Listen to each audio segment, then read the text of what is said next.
I mean, look, I hate to say it. I hate to say I told you so, but I told you so. The entire market got hit today, guys, and SoFi fell through 1650, closing at what? $15.87. It went down over 4% as the S&P went down. Let's see, 1.75%. The Qs went down almost 2.5%. The Dow down, not that much, but still 1% down as the Russell went down 1.7 and the VIX went up over 8%. It's almost back to 30 now. And oil, both WTI and Brent, those are up on the day as well. 3 and 4% roughly, 3 to 4% amongst those two. So yeah, we have to break down SoFi, the charts, the markets, indices, what I'm doing right now, guys. So hit the like button, consider subscribing, join the Patreon for my portfolio updates if you guys want, and to be a part of the private Discord, link down below, pinned in the comments as well, or go to stasurfs.com/Patreon. And now, cheers.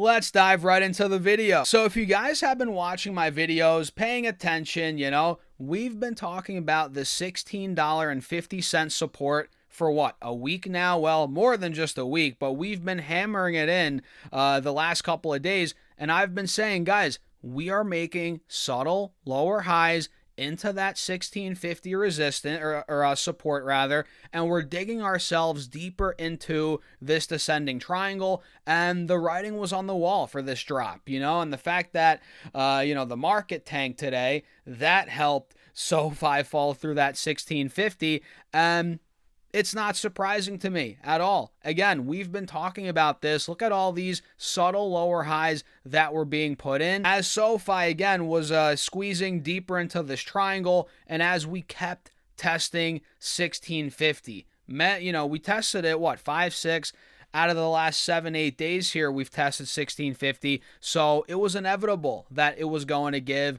And the fact that we have heightened volatility and, again, everything going on in the Middle East, that pushed us right through. Today it finally gave, or we saw that support give, right?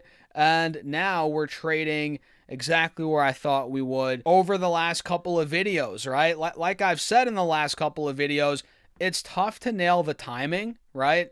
All the time, but nailing the direction is not as hard. Nailing the direction and timing perfectly is hard.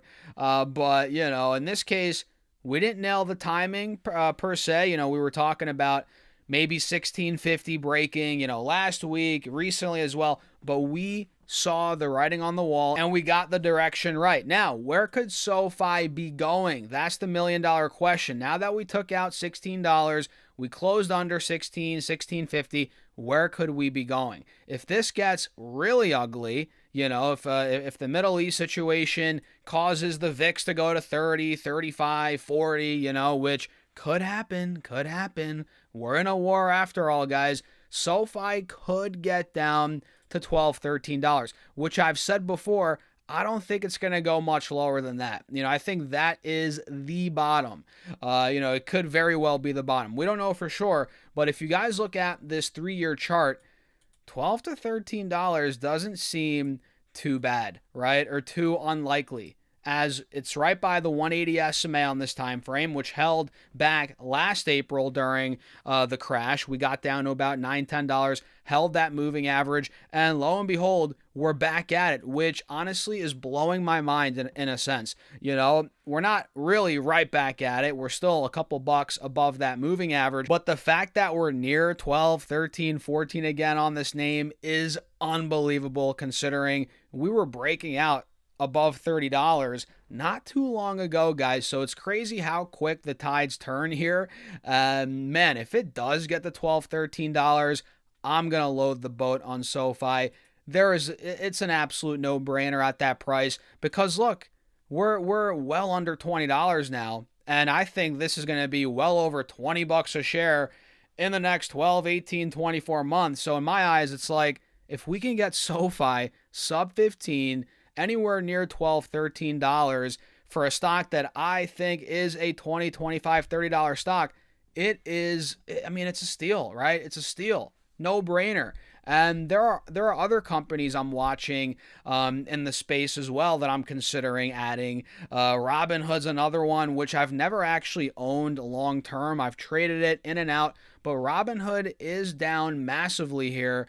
And a lot of that has to do with, first of all, crypto being down. You know, a lot of their, not a lot, but I think a good amount, I forget exactly the percentage, but a decent chunk of their money comes from crypto related activity. So the fact that, Bitcoin, the crypto market's down, that's hurting Robinhood here. So I'm watching that. On top of that, retail in general has been struggling year to date. That's not helping Robinhood either. But overall, long term, I love the future for Robinhood and SoFi, which is why I'm looking at them now, both of them, and I'm like, oh man, SoFi at 12, 13, 14 even, bring it on. I want a bunch of it there. And Robinhood, if it could somehow break through $70 a share here, guys, and if we can go anywhere near where we were last year during this time, $40, $50, $60, which I don't think it's going to go to 40 or 50, but if we get into in the 60s, man, I'm going to have to start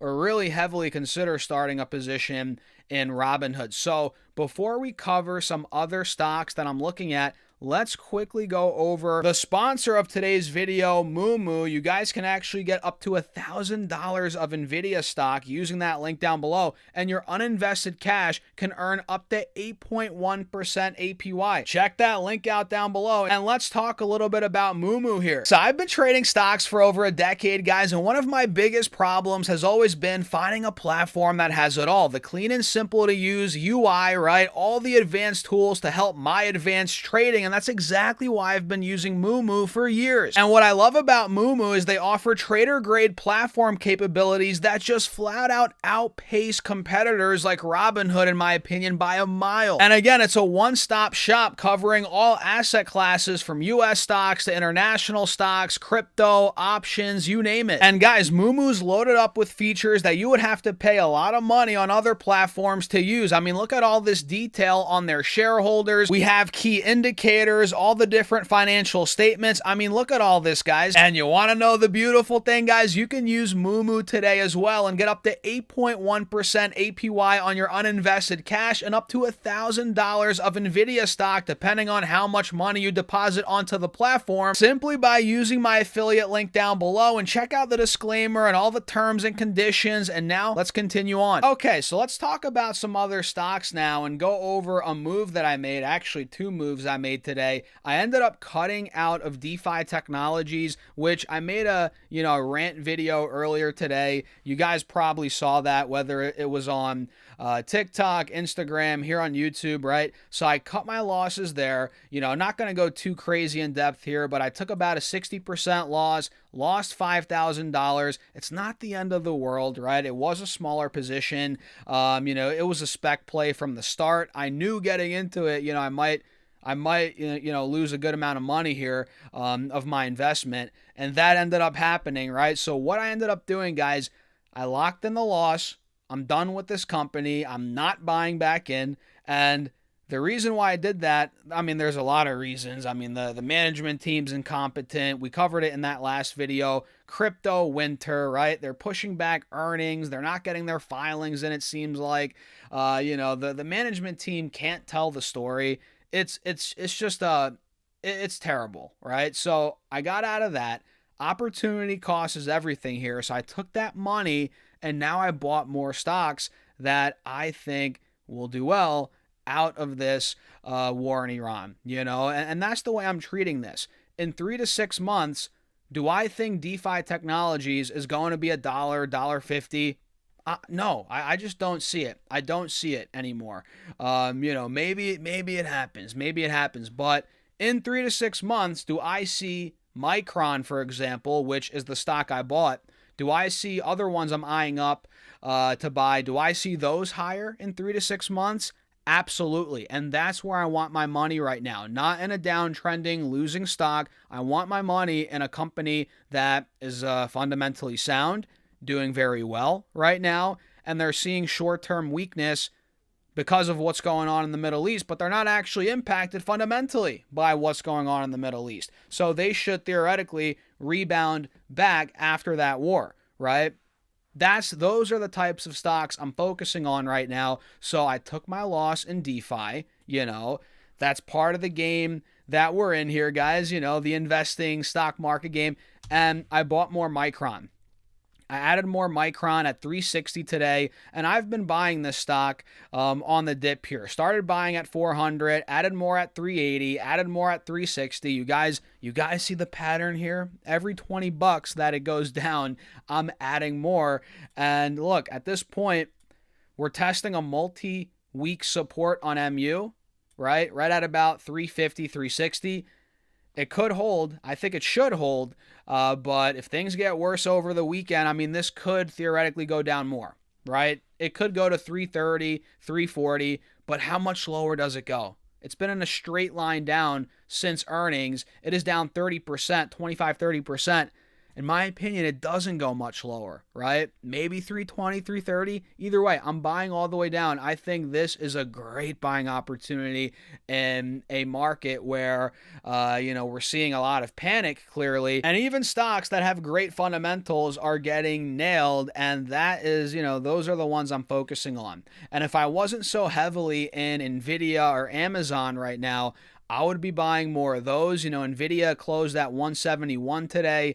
That's looking great here, guys. Amazon's at 207. I love Amazon anywhere in the low 200s, man. It's just a screaming buy. So these are the names I'm focusing on, and we can talk all day about other ones too. But yeah, cut my losses in DeFi. Finally, I should have done it a month or two ago. I was holding on for a little too long, probably. So yeah, I mean, initially I was planning on holding throughout the end of the year, but then we got this crash, whatever. I mean, it's not that bad of a crash, but then we got this sell-off where a lot of stocks are opening up as great buying opportunities, and really that is the main reason why I'm out. Because look, it was a small position. I could have held it and rode it out, but there are just so many names that I can't ignore here where I'm just like, yeah, I'm done with DeFi. Let me get into some of these winning stocks that I think are going to be way better than DeFi long term. So that's pretty much it. The DeFi chapter is closed, guys, and I don't plan on really talking about it ever again unless it goes to $4 or $5 a share and I'm like, dang it, guys, it recovered, but I doubt that happens. I highly doubt that happens. But yeah, that's the end of the DeFi chapter. Done talking about it. It is what it is. We take losses. Took this one on the chin. And yeah, with that being said, guys, check out all the links down below. Join the Patreon if you want to keep up with my portfolio updates. See how I'm trading, how I'm investing week in, week out. Be a part of that private Discord as well. Check it out. Link down below, pinned in the comments, or go to stasurfs.com/Patreon. I'll see you in there. Have a great rest of your day.